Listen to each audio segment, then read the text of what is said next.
Okay, as a little added bonus with today's life in the 18th century, we have a little comparison from then until now.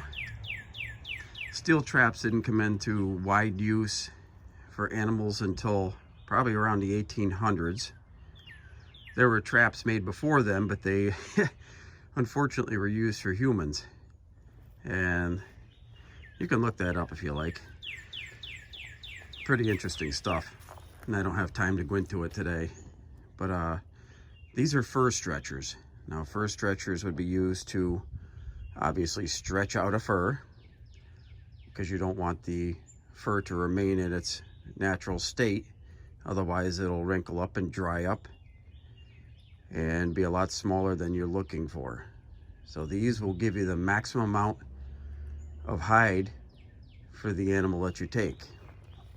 The hoop, very easy to make. Take a sapling and bend it in a circle. You lay out the hide flat, put little holes around the outside of the hide, then you lace it to the outside of the hoop, and that'll keep pressure on it. And these are fully adjustable. You can make this smaller, and if you want a larger one, you get a larger sapling, so you can adjust it in and out for the animal that you're trying to stretch. We go on to a little bit more modern from the hoop. You have the plank fur stretchers, which you would stretch the fur, stretch the hide that hasn't been split open, so it doesn't lay flat, so it's just as the hide was on the animal. You stretch it over top of the boards. And then you move on to a more modern fur stretcher. This has a little spring to it, spring steel. As you can see, it flies right open if you don't keep it latched.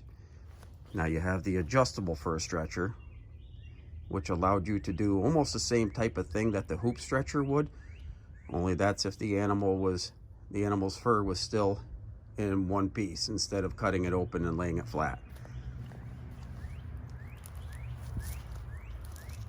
Now, steel traps progressed incredibly with the demand for a better trap to catch the animal.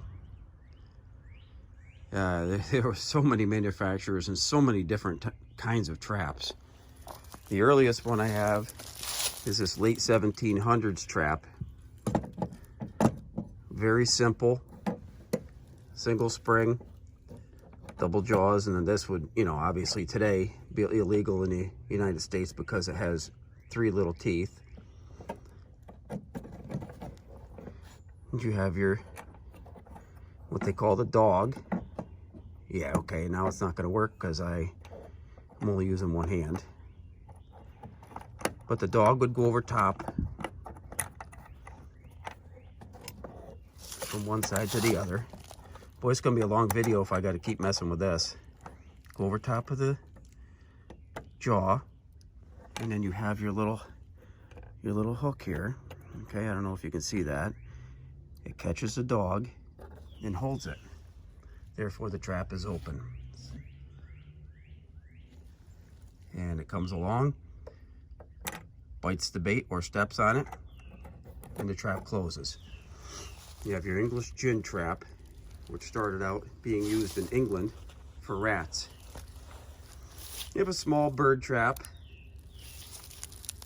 This is one of my favorites. It was hand forged in the 1700s in Duanesburg, New York.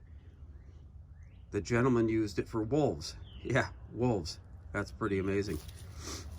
You don't even think about that today. You have different kinds of tree traps and cubby traps. You have your water traps.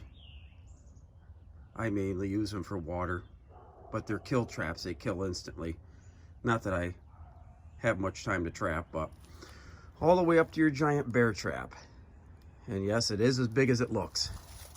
So there you have it. There's a progression of traps. I mean, single springs, double springs, intricate, difficult to use. Well, some of them are really difficult to use. They're a pain in the butt unless you use them enough to get a knack for it. But there you have it, a little trapping progression.